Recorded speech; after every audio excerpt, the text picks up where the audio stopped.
MMA is a passion, a lifestyle, a religion. If you're into MMA like I am, then your spot for everything MMA is the Las Vegas Fight Shop. 2 locations, one at Miracle Mile behind Planet Hollywood, and the other at the Fashion Show Mall. Las Vegas Fight Shop carries all the cool MMA brands: Affliction, Tap Out, Silver Star, Skin, Extreme Couture, Bad Boy, and dozens more. It's the Las Vegas Fight Shop. And mention ESPN Radio 1100 or DC and the Sunshine Man. You get 10% off your total purchase.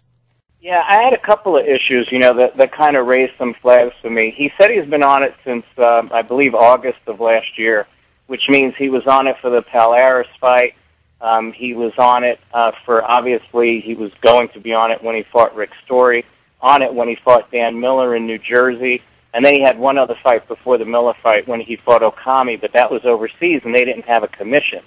That wasn't the red flag for me. The red flag for me was when he said that he went to New Jersey to fight Dan Miller, presented his paperwork to the commission to get his therapeutic use exemption, and that they weren't completely pleased with the paperwork and said that they would let him fight, but that after the fight, he had to come off for like 8 to 10 weeks, do a series of blood tests, have those tests looked at by an endocrinologist, and then they would make a determination. And that was one red flag for me because it struck me as very odd that a commission would get paperwork, feel that it was insufficient, but then let the guy fight anyway. That struck me as very, very strange.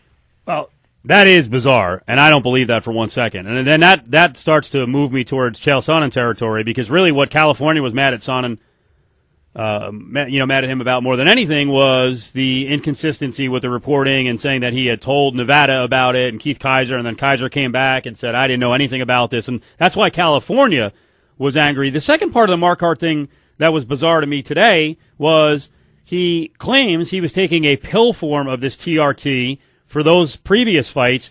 He got off, and then, they're monitoring something 6 weeks out. 3 weeks out, he changes from the pills to a straight injection. And he claims the injection may have been the reason that he was over the limit. Why would you switch 3 weeks before a fight?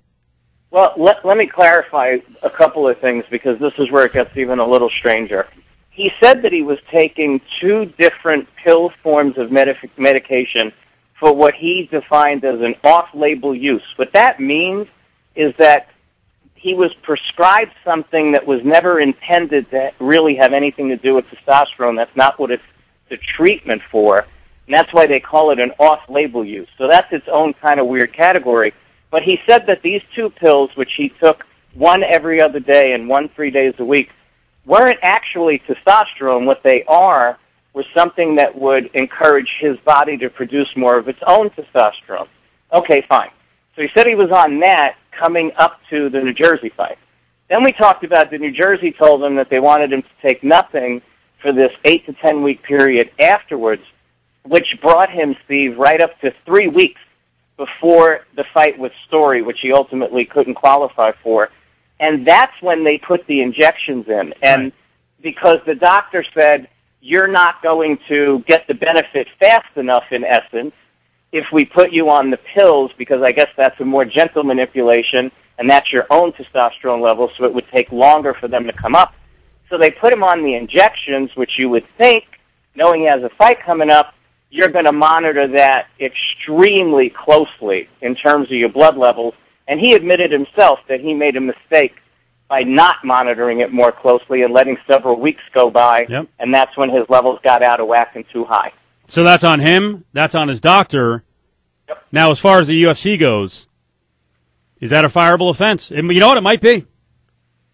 It might be. Here's the thing. I'm kind of on the fence as whether it's fireable, but it wouldn't bother me at all if it was, say, a 1-year suspension. You're not getting any fights for a year. You're not going to make any money fighting with us for a year. Indefinite seems like a lot. Right. But you have to keep in mind that this was an issue that was within his control. Right.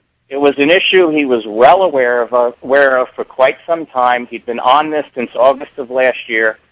And he was the main event at a time, let's not forget, that the UFC is in the middle of negotiating and exploring relationships with a number of different networks because their Spike TV deal is coming up. It doesn't look very good if you're negotiating with, XXY network, that your main event just got blown up in a way that was completely avoidable if the fighter acted more responsibly. It's one thing if we see an injury, can't control that. Everybody gets that. But in this scenario, it was really all in Nate's control, and Nate didn't do the right thing, and as a result, the UFC, while they ended up with what I thought was a great event, they were really left with egg on their faces for all the advertising and promotion they did. The event was called UFC on Versus 4, Marquardt versus Story. Yeah. That's Larry Pepe. He covers MMA for ProMMARadio.com. It's Steve and Dave, DC and the Sunshine Man, getting ready for UFC 132 coming up this week. But UFC on Versus last weekend, shrouded in controversy because of this suspension. We get some details today. The guy is fired. Now, I'll take the other side as well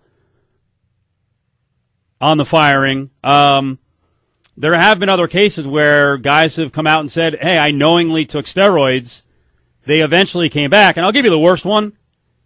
Thiago Silva turned in false urine. So, I mean, see, with Marquardt, you're like, all right, was it really malicious or just stupid?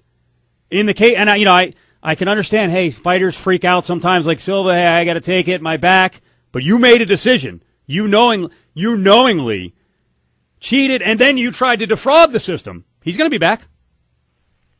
Yeah, I think here's the difference, and people can agree with this or not agree with this, but I think the difference is in those other cases where we see guys test positive, they test positive after the fight goes on, nothing is hurt from a business standpoint, and that testing is in the hands of the commission, not in the hands of the UFC. Right. So the UFC's business interest is not hurt per se. In this case, their business interest is directly hurt because their main event fighter, in a situation that was within his control, did not do what he should have done to protect that event. And I think that's where they got so upset. And, Steve, I just want to go back to one thing real quick, which struck me as really odd as well. Doesn't it strike you as odd that a commission, in this case New Jersey, is going to tell a fighter, we don't want you to take the medical treatment that you supposedly need, right, based on your doctor's advice, because we want you to test? I mean, what's the liability with that? Would you ever tell a diabetic, we don't want you to take insulin for 8 weeks because we're not sure you're diabetic? Has there been a response from the New Jersey Commission as to that accusation? That's a great question, Dave, and I haven't seen anything. I called Nick Lembo twice earlier today. I'm sure he's gotten about 100 of those phone calls, and I'm anxious to talk to him because this whole interaction with New Jersey seems to me to be a really, at the crux of this whole issue. I don't know, Larry, I don't know what will happen, but I just have a sneaky suspicion it's going to look a lot like Sonnen and Kaiser, where Kaiser said, hey, that's not what went down.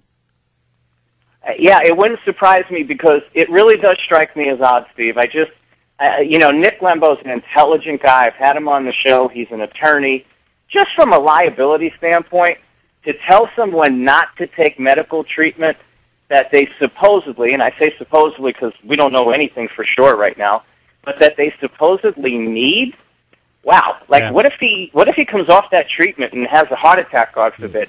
It strikes me as very odd. It also strikes me as odd that a commission that's as respected as New Jersey would get that paperwork, define it as insufficient, and say, yeah, you know what?